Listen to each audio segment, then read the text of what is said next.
This recording is going to cover the foot. So just to review some of the bones of the foot, you can see the talus here in this lateral view, the calcaneus, navicular, cuboid, the fifth metatarsal, along with its tuberosity, which you can see back here. Remember, that's going to be where the fibularis brevis attaches or inserts. And then you can see two sesamoid bones actually right here along the first metatarsal. Here we can see the trochlea of the talus, which is going to be articulating with the tibia above. Then you can also see the sestentaculum tali below that, along with the tarsal tunnel, which is represented here by the circle. Looking at a dorsal view of the foot here, this is obviously just the way it looks with the skin over it. And then on the right, you can see the various bones that comprise it. So the bone with the question mark here is going to be the navicular, with the talus posterior to it. Anterior to it, we have the medial, intermediate, and lateral cuneiform, the first, second, and third cuneiform bones. And then the cuboid is going to be most lateral, articulating with the fourth and fifth metatarsals. Remember that we can break up the foot into forefoot, midfoot, and hindfoot. So the forefoot is going to contain the metatarsals and the phalanges, whereas the midfoot is going to contain the tarsal bones, and then distal to that in the hindfoot, or posterior to that rather, in the hindfoot, we have the talus or talus and the calcaneus bones. All right, here we have the sole of the foot, so the plantar view, and in this case we can see the first through fifth metatarsals, the medial, intermediate, and lateral cuneiforms, the cuboid bone, the navicular, and then the calcaneus back here posteriorly, and then we can see the styloid process, also known as the tuberosity of the fifth metatarsal. And here we have a lateral view where we can see the metatarsals, and then various tarsal bones, the cuboid, lateral and intermediate cuneiforms, and then the navicular here with the talus or talus, and then down here we can see the calcaneus. Here's the tuberosity of the fifth metatarsal. And then in about a quarter of people will also observe what's known as an os peroneum, which is a small apophysis associated with the cuboid bone. So here we have a Thema Atlas view of the bones of the foot. So just to, again, review the bones that we have here, but with an artist rendering instead of a radiograph. And then here's the medial view of the foot, where you can see, again, the first metatarsal right here, and then the first metatarsal phalangeal joint with the proximal phalanx and the distal phalanx of the big toe. We can also see the medial cuneiform and the navicular, the talus, and the calcaneus, and then you should be able to make out at least one or two sesamoid bones at the distal end of the first metatarsal. All right, and so here we have a dorsal view of the foot, so you can once again see the sesamoid bones associated with the first metatarsal. You can see the navicular bone up here, along with the medial and intermediate cuneiforms. Here's the cuboid over here, and again you can make out the metatarsals quite well, including the tuberosity or styloid process here of the fifth metatarsal. Then again the cuboid's pointed out right there, and then you can see the first proximal phalanx, second, third, fourth, and fifth, along with the middle and then the distal phalanges along the tips of the toes.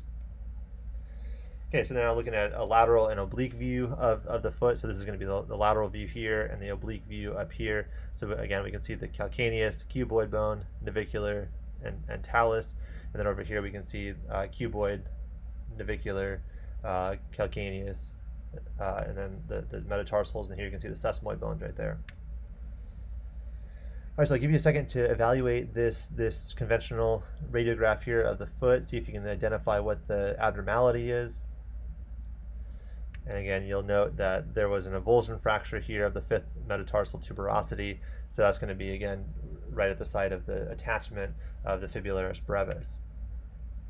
Here's another example of a fracture of the fifth metatarsal, so you can see that fracture going across it right there, and that's known as a Jones fracture. So the Jones fracture is located at the metadiaphyseal junction. So it's usually about 2 centimeters or so from the tip of the fifth metatarsal, and usually has approximately a horizontal course across the metatarsal bone, and so it should not extend distally, nor should it involve the articular surface. So if it involves the articular surface, usually we'll call that a pseudo-Jones fracture, which we'll see an example of here momentarily. But one thing to note with a Jones fracture is that these are prone to non-union. So that's where they won't spontaneously heal, and so in that case it might require an ORIF in order to heal those. And so it's a difficult fracture for people to have, because again, being on the foot, it requires usually a boot and usually crutches for a prolonged period of time. It can take as much as 2 months or longer to heal in most individuals. So then this is just a nice diagram from Radiopedia, where you can see the difference between a stress fracture versus a Jones fracture, and then finally an avulsion of the tuberosity of the fifth metatarsal. It also shows you a good view of where you expect to see the os peroneum. And so here we can see the stress fracture is usually more distal on the fifth metatarsal, and then you can see the Jones fracture is a little bit more proximal, but it does not involve, obviously, as we mentioned before, the tuberosity of the fifth metatarsal. And then once again with the os peroneum, so this is just an accessory bone located just proximal to the base of the fifth metatarsal, and it's almost always going to be embedded within the substance of the peroneus longus or fibularis longus tendon, as it arches around the cuboid bone on its course diagonally across the plantar surface of the foot. And so it's important to be careful not to mistake that os peroneum for an avulsion fracture. So again, this is basically an apophysis of the fifth metatarsal.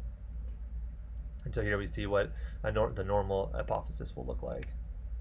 All right. So take a moment to look at this image right here and see if you can identify that there's both a normal variant as well as a pathologic or injury here. And so first thing to note here is that this came from a pediatric patient. You can clearly see these various epiphyseal plates and this patient, and so that indicates that you're looking at a pediatric scan.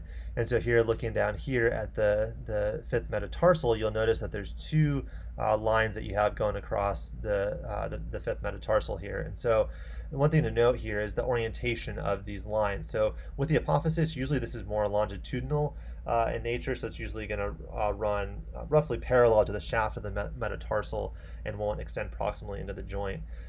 Whereas the fracture lines tend to be oriented transversely relative to the joint, and so or parallel to the joint. So this is a fracture, and then this is a normal apophysis here. So that's an evidence of a Jones fracture there. Here's another example of an avulsion fracture of the fifth metatarsal, which we saw earlier, and then this is just with another view here. This is the oblique view on the left, and on the right you can see the dorsal view of it right there. And here's an example of an os peroneum. So you can see that, again, located in close proximity to the cuboid bone. Remember, that's going to be embedded within the tendon of the peroneus or fibularis longus as it arches around the cuboid. And so these are seen in about 25% of people. Now we have an example of a pseudo-Jones fracture. So this is going to be a fracture of the proximal fifth metatarsal, as we mentioned.